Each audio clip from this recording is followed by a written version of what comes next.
Salve, salve pessoal, sejam todos bem-vindos a mais uma aula da Comezaina Sociológica. E hoje ficamos com Herbert Marcuse, um autor da teoria crítica, né? E pessoal, os autores da teoria crítica são muito importantes, né? É possível dizer que atualmente não se faz sociologia sem passar minimamente pelo que pensaram esses autores, né? Então alguma coisa sobre eles nós precisamos dominar, tá certo? Hoje então vamos falar do Marcuse, né? Mais um pesquisador ligado à tradição da teoria crítica, ligado aos pesquisadores do Instituto de Pesquisa Social, né?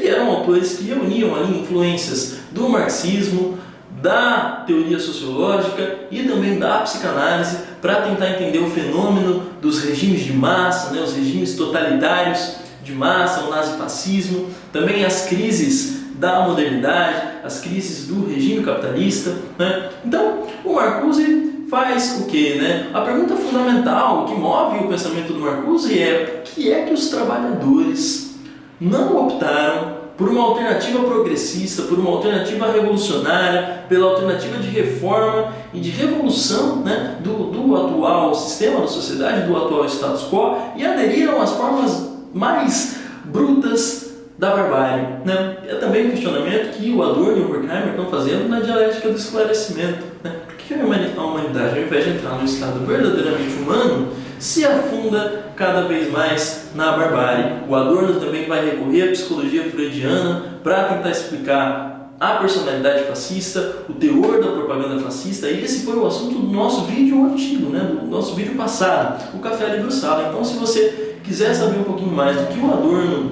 está construindo a partir da teoria do Freud, volta lá no nosso último vídeo, tá certo?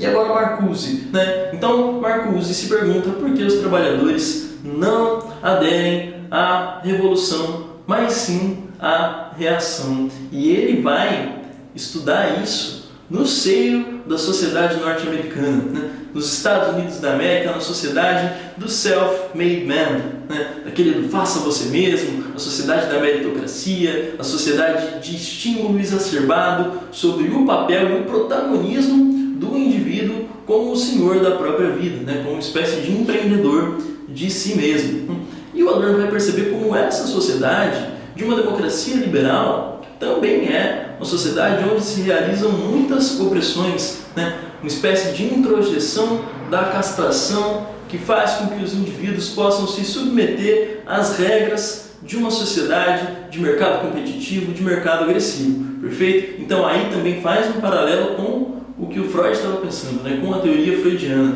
E num outro aspecto, nós podemos pensar também em como essa sociedade de mercado é uma sociedade que produz, num contexto de crise, indivíduos absolutamente fragilizados, né? Porque na incapacidade de realizar os seus projetos de vida particulares, e esses projetos de vida particulares comumente têm relação com o consumo, né? Com a obtenção de objetos de consumo, objetos do desejo, que são lançados a nós cotidianamente pelo peso da propaganda, pelo peso da publicidade, né? Então o fracasso financeiro, o fracasso no emprego, a derrota desse projeto de vida também provoca uma espécie de ferida narcísica, né? Então esse indivíduo fragilizado precisa encontrar também a quem culpar, né? Precisa direcionar a sua raiva, a sua revolta para alguém. E por que eu estou falando indivíduo, tanto nessa palavra, né? Tanto indivíduo? Porque justamente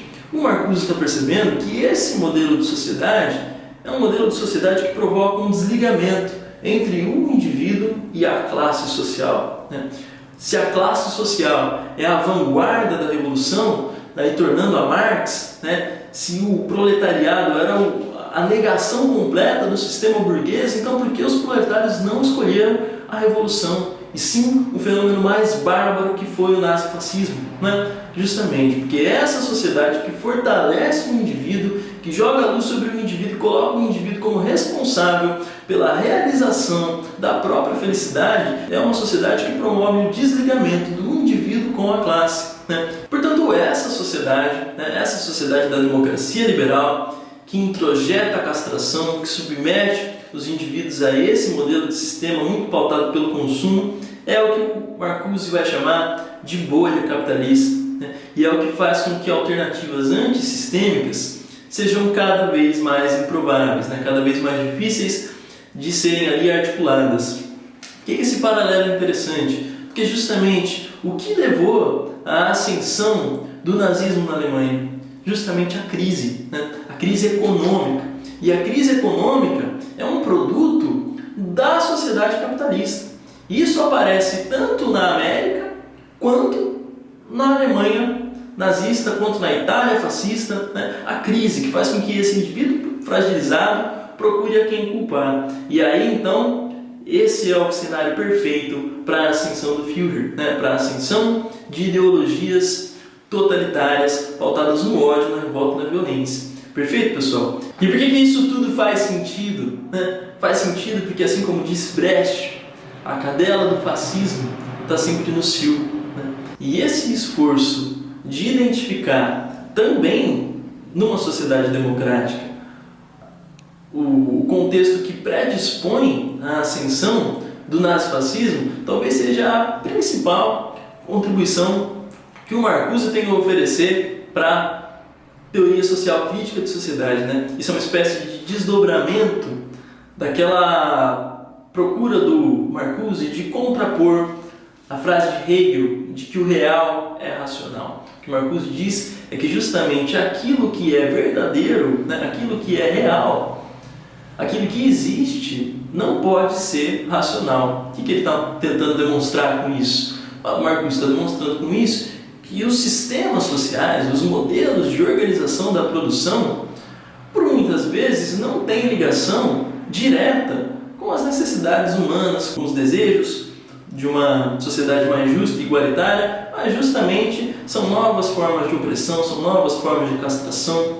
né? São novas formas de reação da frustração do inconsciente contra o eu. Né? E essa é uma contribuição importante de todos os autores ligados à tradição da teoria crítica, tá certo? E vale lembrar, né, que o Marcuse foi um personagem muito participativo nas revoluções de maio, que tiveram na França, tiveram presentes nos Estados Unidos, também em países da América Latina, maio de 68, um movimento marcante e que trazia essa questão do desejo, que trazia essa necessidade dos jovens de lidarem de outras maneiras com essa expressão de suas vontades, com os impulsos sexuais, né? Então aí fazem uma crítica aos valores justamente dessa sociedade do self-made man.